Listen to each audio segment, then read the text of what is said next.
Herkese merhabalar, kanalıma hoş geldiniz. Bugün sizlere hamur açamayanların bile kolaylıkla yapabileceği bir börek tarifiyle geldim. Sizleri çok bekletmeden hemen tarife geçiyorum. Bir tepsi dolusu börek için 7 bardak unumu yoğurma kabının içerisine aldım. Yarım çay kaşığı kadar maya ekliyorum. Bir tatlı kaşığından biraz daha fazla olacak şekilde tuz ekledim. Tuz miktarını kendi damak tadınıza göre ayarlayabilirsiniz. 2 bardak kadar su ekliyorum. Yavaş yavaş hamurumu yoğurmaya başlıyorum.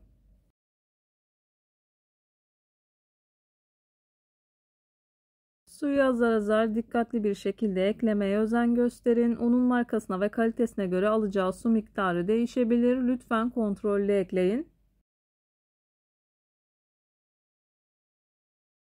Hamurumuzun kulak memesi kıvamında bir hamur olması gerekiyor.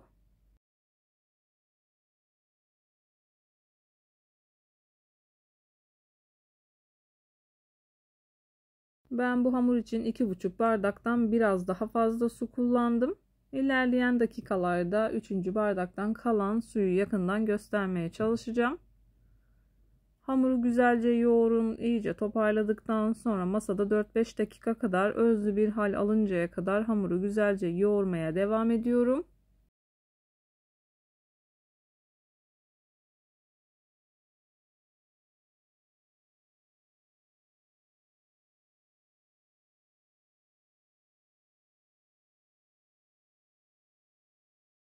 Bu tarz tarifler yaparken unun markasına dikkat edin. Böreklik ve baklavalık olmasına da dikkat edin. Hamuru ne kadar güzel yoğurursanız yaptığınız hamur işi tariflerinden o kadar memnun kalırsınız.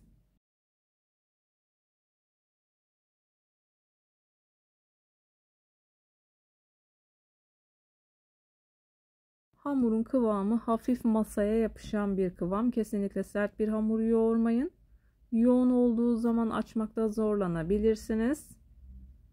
Hamuru bu şekilde 4-5 dakika kadar yoğuruyorum. Ben hamurumu yoğurmaya devam ederken buraya kadar gelmiş olan siz değerli takipçilerimden her zaman olduğu gibi ricam yoruma kalp olur, emoji olur veya tarifim hakkında farklı bir fikriniz varsa bunu da benimle paylaşabilirsiniz. Ayrıca videolarımı sevdiğiniz kişilerle de paylaşarak bana bu şekilde destek olabilirsiniz.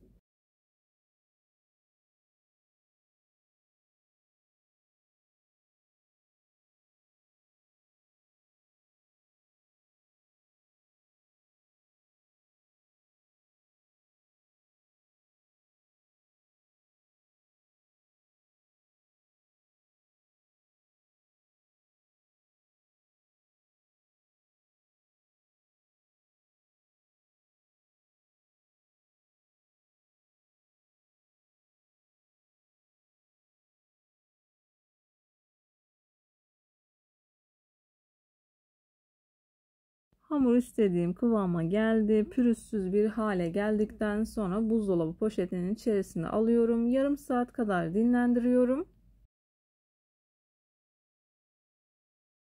Yarım saat dinlenen hamuru poşetin içerisinden çıkartıyorum.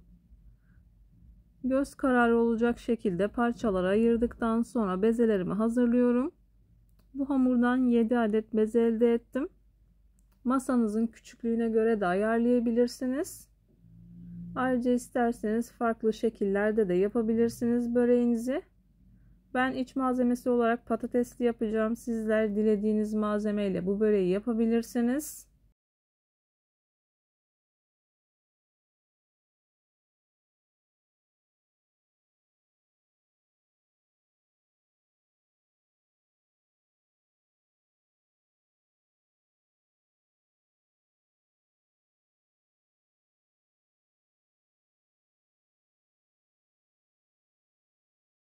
Bezelerimi hazırladım. Üzerini kapatıyorum. 15-20 dakika kadar bu şekilde dinlendiriyorum. Bezeleri pasta tabağından biraz daha büyük olacak şekilde açıyorum. Undan destek alıyorum. Çok fazla unla açmamaya dikkat edin. Dinlenme aşamalarına lütfen dikkat edin. Açtıktan sonra, yağladıktan sonra tekrardan bir yarım saat dinlendiriyorum.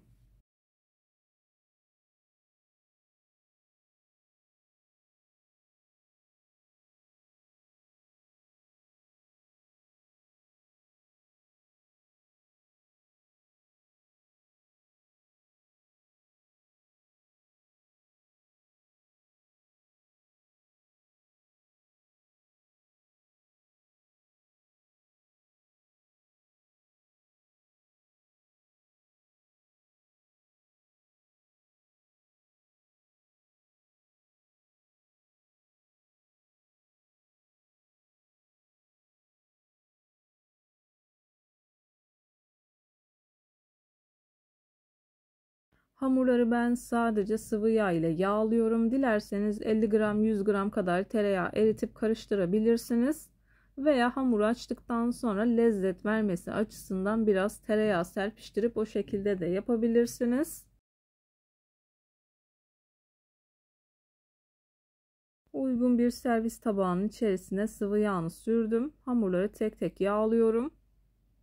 Videolarımda yapmış olduğum tariflerin elimden geldiği kadarıyla püf noktalarını vermeye çalışıyorum. Ama yine de aklınıza takılan herhangi bir şey olursa yorumlara yazarsanız gördüğüm zaman sizlere dönüş sağlarım. Yine aynı zamanda videonun altındaki açıklama kısmına malzeme listesini tam not olarak ekleyeceğim. Dilerseniz oradan da bakabilirsiniz.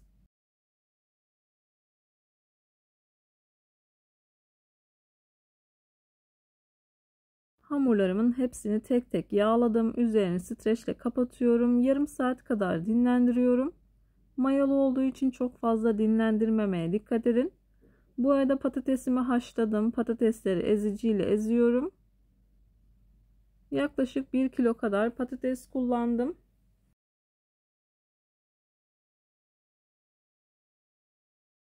Patatesleri iyice ezdikten sonra 1 çay kaşığı kadar tuz ekliyorum. Kullandığım salçalar biraz tuzlu, o yüzden tuzu biraz az kullandım bu aşamada. Bir yandan yarım çay bardağı kadar sıvı yağını tavaya aldıktan sonra bir tane küçük boy soğanımı rendeledim. Soğanı kavurduktan sonra üzerine 1 tatlı kaşığı kadar domates salçası, 1 tatlı kaşığı kadar da biber salçasını ekledim. Tuz, pul biber ve karabiber ekledikten sonra yine onları da patatesime ekliyorum. Hafif kuru geldiği için çok az sıvı yağ ekledim. Kıvamını kendinize göre ayarlayabilirsiniz. Bu aşamada istediğim gibi oldu. Kenara alıyorum. Hamurlarımı açmaya başlıyorum.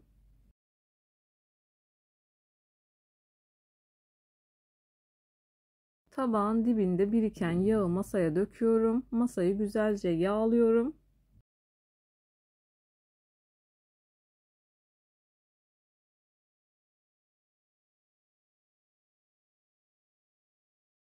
Masayı yağladıktan sonra hamurları açmaya başlıyorum. Videonun çok fazla uzun olmaması için sadece bir tane açıyorum. Kenar kısımlarından biraz bastırıyorum. Orta kısmına kesinlikle ellemiyorum. Zaten kendiliğinden inceliyor. Yavaş yavaş dikkatli bir şekilde açın. Ben videoyu hızlandırdığım için biraz hızlı görünüyor ama o kadar da hızlı yapmadım.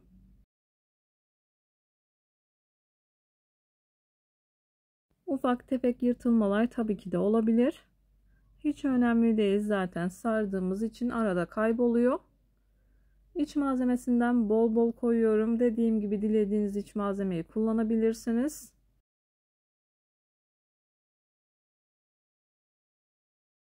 Bu böreğin kıymalısı, patateslisi, ıspanaklısı da çok güzel oluyor.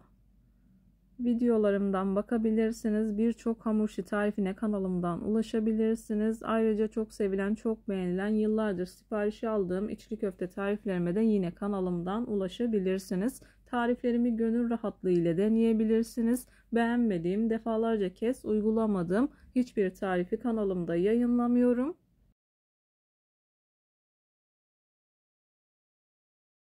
Çok da sıkı olmayacak şekilde sarıyorum. Hamurun da kuru olmamasına dikkat edin. Ara ara sıvı yağ serpiştirdim. Yağlı kağıt serdiğim tepsiye alıyorum. Hepsini aynı şekilde hazırlıyorum. Fazla kalın gelen kısımlarını alıyorum. İsterseniz onları kendi etrafında dolayıp katmere çevirebilirsiniz. Hepsini aynı şekilde hazırladım. Hamurun kıvamını göstermek için bu aşamayı çektim. Gerçekten muhteşem bir hamur oldu.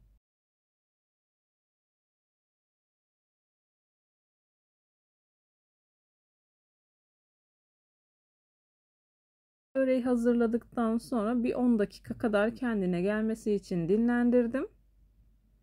Bir kahve fincanı kadar sıvı yağını üzerine döktüm. Fırça yardımıyla güzelce sürüyorum. Önceden ısıtılmış 160 derecelik fırında altı üstü güzelce kızarıncaya kadar böreğimi pişirdim. Böreğim fırından çıktı. Çıtır çıtır bir börek oldu. İsterseniz bu tarifi hazırladıktan sonra yağını da döktükten sonra dondurucuya kaldırabilir. Daha sonra istediğiniz zaman pişirebilirsiniz. Bir videonun bir tarifin daha sonuna geldim. Umarım tarifimi beğenmişsinizdir. Tarifimi beğendiyseniz beğenmeyi, kanalıma hala abone değilseniz kanalıma abone olmayı, bildirim zilini açmayı lütfen unutmayın. Kendinize ve sevdiklerinize çok iyi bakın. Başka bir tarifte, başka bir lezzette görüşmek üzere. Hoşça kalın. Allah'a emanet olun.